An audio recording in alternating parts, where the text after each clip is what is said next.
if the argument is that Christianity has done a lot of good in history, yes, I agree. No argument. If the argument is that Christianity had improved certain civilizations tremendously from what they were before, no argument. This is not a debate. I think the same thing could be said of Islam. Did Islam improve the situation in the Arabian Peninsula? You bet. That's not what I'm here to debate tonight. I was asked, what is a better basis for civil society? So let's look at the situation right now. What demographic group in the United States is the most Christian? And I'm measuring that by church attendance, faith in Jesus, belief that the scriptures are of divine inspiration or origin, frequency of prayer. Every measure you can think of. What demographic group in this country is the most Christian? African Americans. Now, what I'm going to say can be misinterpreted, and I hope it's not. But Du Bois would agree with me. What demographic group in this country faces the most problems? Highest poverty rates, highest murder rates, highest teen pregnancy rates, highest diabetes rates, highest unemployment rate, you name it.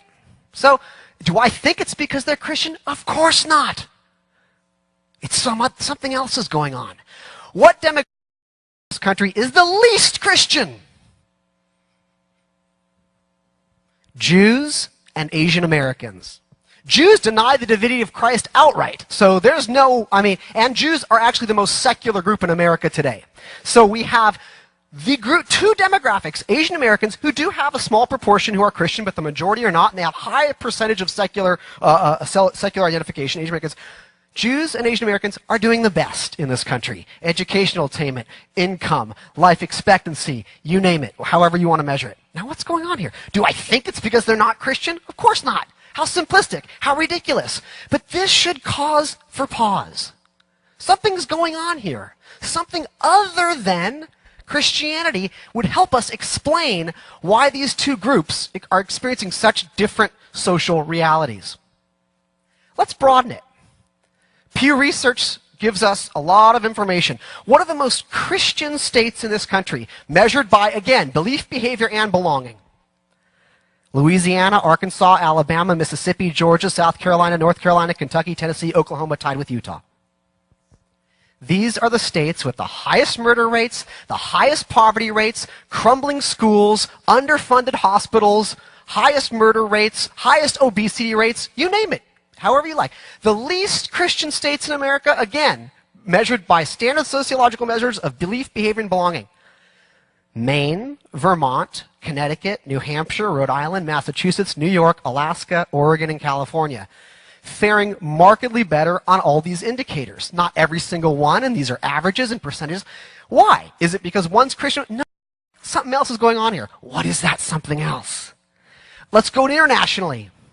The most Christian countries in the world today: Zambia, Democratic Republic of Congo, Guatemala, El Salvador, Ecuador, Rwanda, Colombia, Brazil, Peru, Ghana, Venezuela, Mexico, Jamaica. The most secular societies today, organically secular, meaning that's not being forced by some lunatic atheist dictator. Democratic societies that have given up their religion for the most part. Sweden, Denmark, Czech Republic, Japan, Canada, Norway, Finland, New Zealand, South Korea, Estonia, France, Russia, Bulgaria, Netherlands, Slovenia, Germany, Hungary, Great Britain, Australia, Belgium. Which set of countries is faring the best? So you can take an individual demographic group, go to the States, or go internationally. We see the same correlation. Those societies that are most secular today are faring the best on almost every measure. Compare Japan's murder rate to El Salvador's or Colombia's. Japan is one of the least Christian countries in the world. El Salvador and Jamaica among the most. So if Christianity was the answer, we wouldn't see these correlations. And granted, they're just correlations. It's not causation. Something else is going on here. I agree that those countries that are faring well come out of a Christian heritage. I agree. But they are post-Christian now. Society progresses. Society moves on. Society evolves. We know that. I think Christianity contributes much and continues to contribute much. You bet. And I don't want to see Christianity go away. I think Christianity has wonderful, wonderful elements. I just don't want it to be the the basis. Not a basis, but the basis. And that's what this debate has asked me to say. What would happen if we declared Christianity the basis of American civil society?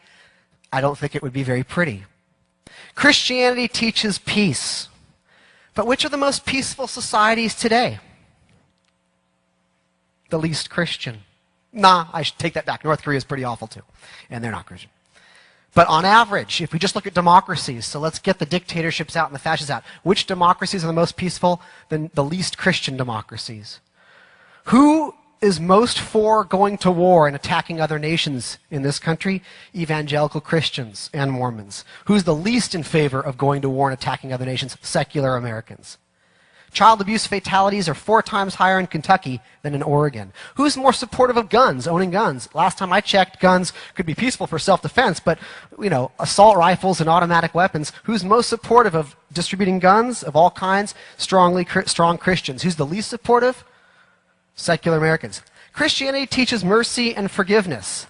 Well, who supports the death penalty in this country? Strong Christians. Who's the most against the death penalty? Secular Americans. Who supports the governmental use of torture?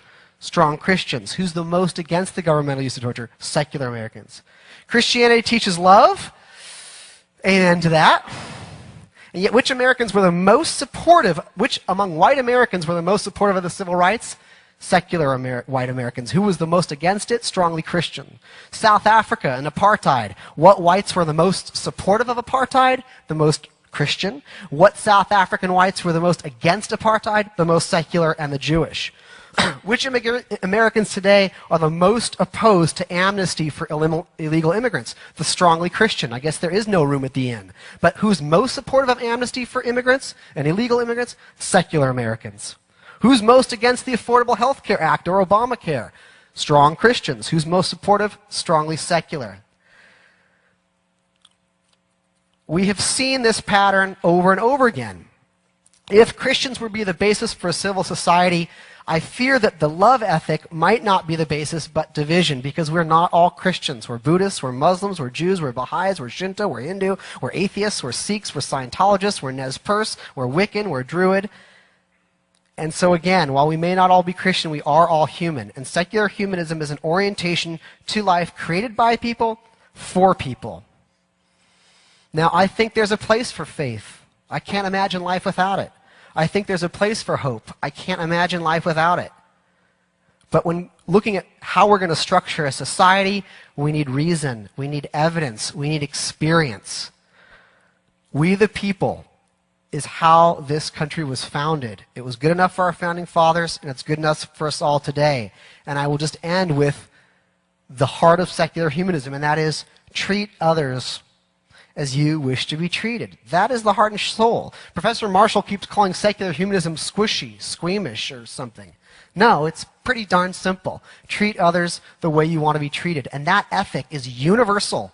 It is found long before the Gospels, thousands of years in ancient Egypt, in ancient China, all over the world. Why? Because it's based on basic concepts like empathy, for which our brains have evolved for, experience. Its reciprocity is self-evident, and there is no God necessary to understand it or to live it. And I believe if we're going to have any basis of a civil society, it should be treat others as you would like to be treated. And I think we're all good, which, by the way, is also quoted by Jesus. So I see wonderful common ground there. Thank you very much for listening to me. Sorry if I ranted.